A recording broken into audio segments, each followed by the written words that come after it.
September 11th, 2001. It is 8:46 in the morning in New York City. The sky is perfectly clear, a beautiful Tuesday. 47,000 people are already at work in the World Trade Center complex. Street vendors are setting up below. The morning subway rush is still pouring out onto the sidewalks. In the next 102 minutes, everything changes. Not just for New York, not just for America, for the entire world.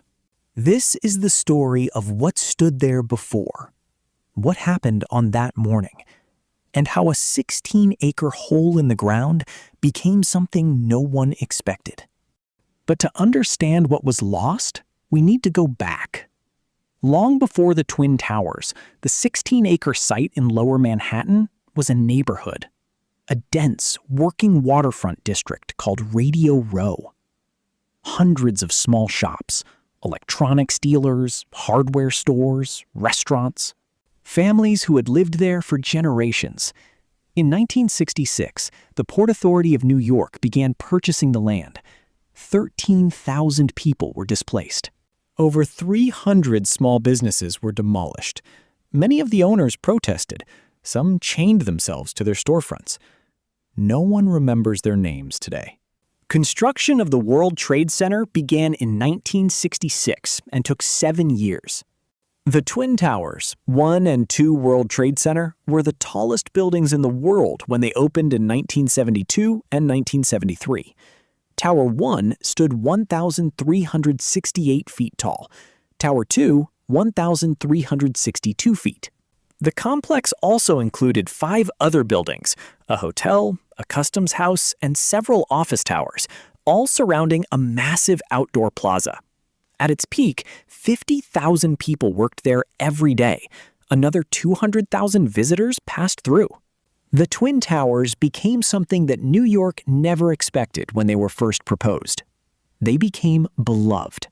American Airlines Flight 11 strikes the North Tower. Tower 1, between floors 93 and 99. The building does not fall immediately. It holds. Inside, thousands of people begin evacuating. Many do not know what has happened. Some are still getting off the subway when the first plane hits. At 9:03 a.m., 17 minutes later, United Airlines Flight 175 strikes the South Tower, Tower 2, between floors 77 and 85. Now the world knows this is not an accident. Tower 2, the South Tower, collapses first at 9:59 a.m. It had been standing for 56 minutes after impact. The structural engineers who later examined the collapse said this: "The towers did not fail because they were weak. They failed because the fire was hotter than any building was ever designed to survive." At 10:28 a.m., Tower 1, the North Tower, collapses. 102 minutes after the first impact, both towers are gone. 2,977 people were killed that morning, from 90 different countries, of every religion, every age, every background. 343 firefighters, 71 law enforcement officers. The youngest victim was 2 years old. The oldest was 85. What remained was called Ground Zero, a 16-acre crater in the heart of the most expensive real estate on Earth. The cleanup alone took 8 months and cost $750 million. Workers removed 1.8 million tons of debris. Every piece of steel was cataloged. Every personal belonging found was carefully preserved. And then came the question that nobody had an easy answer to. What do you build on a graveyard? Because that is what this site was. The human remains of nearly 3,000 people were in that ground. The debate that followed was one of the most painful public conversations in American history. Victims' families wanted a memorial, a sacred space, nothing commercial. The city of New York wanted tax revenue, office towers, economic recovery. The Port Authority owned the land. They wanted both. For years, the site sat as an open wound, a massive empty hole in the New York skyline that everyone could see, but no one could agree on.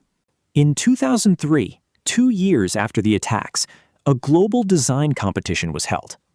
Over 5,200 entries were submitted from 63 countries. The winner was a Polish-American architect named Daniel Libeskind. His design was called Memory Foundations. It included a sunken memorial plaza, a spire reaching exactly 1,776 feet, a reference to the year of American independence, and preserved views of the original exposed bedrock foundation. But the actual construction that followed looked very different from that winning design. Political fights, competing interests, insurance battles, developer demands, security requirements that no one had even imagined before 9/11. The developer Larry Silverstein, who had signed a 99-year lease on the Twin Towers just 6 weeks before September 11th, fought for years over insurance payouts and rebuilding rights. The Freedom Tower, later renamed One World Trade Center, was redesigned multiple times. Construction started in 2006, then stopped, then restarted. The site became known, quietly, as the Hole, a symbol of everything America couldn't agree on. The National September 11 Memorial opened on September 11, 2011, exactly 10 years after the attacks. It was designed by architect Michael Arad and landscape architect Peter Walker. The design is called Reflecting Absence. 2 enormous square pools, each nearly an acre in size, sit exactly where the Twin Towers once stood. Water cascades down all 4 sides of each pool, falling into a second pool below, and then into a central void that cannot be seen from above. Around the edges of both pools, carved in bronze panels, are the names. All 2,977 of them. The names are not organized alphabetically. They are grouped by connection. Co-workers placed together, first responders with their units, passengers with their crew, victims with the friends they called before the end. Next to some names, small bronze roses, placed by family members on birthdays. The museum below opened in 2014. It sits at bedrock level, 70 feet underground, where the original foundations once stood. Visitors walk past the original slurry wall that held back the Hudson River during the attack and the cleanup. That wall is still standing. It survived September 11th. It survived the collapse of both towers. It is still holding back the river today. One World Trade Center, the Freedom Tower, finally opened on November 3rd, 2014. It stands 1,776 feet tall to the top of its antenna, the tallest building in the Western Hemisphere. Its base is a 200-foot concrete and steel fortress designed to withstand a bomb blast, a plane impact, or a chemical attack. It is the most heavily secured office building ever constructed. The glass panels that cover its exterior are designed to prevent shattering into fragments. Its stairwells are wider than any previous skyscraper, with pressurized air to keep out smoke. Every design decision was made with one question in mind.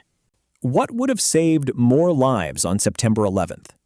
Today, the site includes 4 new office towers, the memorial, the museum, a transit hub designed by Santiago Calatrava, and the tallest building in America. Where 50,000 people once worked, 50,000 people work again. The Twin Towers stood for less than 30 years. The rebuilding took longer than that. What replaced them is not the same. It was never meant to be. There are 2 holes in the ground where the towers stood. They will never be built on. That ground is considered a cemetery, officially and permanently. The slurry wall still holds back the river. The names are still in bronze, and on clear mornings in Lower Manhattan, when the light is right, 2 beams of light rise from the memorial pools and disappear into the sky above. They are called the Tribute in Light. They appear every year on September 11th, and they are visible from 60 miles away. Some things cannot be rebuilt, only remembered. In the next video, the story of New Orleans after Hurricane Katrina. A city the United States government nearly gave up on, and the people who refused to let it die. Subscribe so you don't miss it.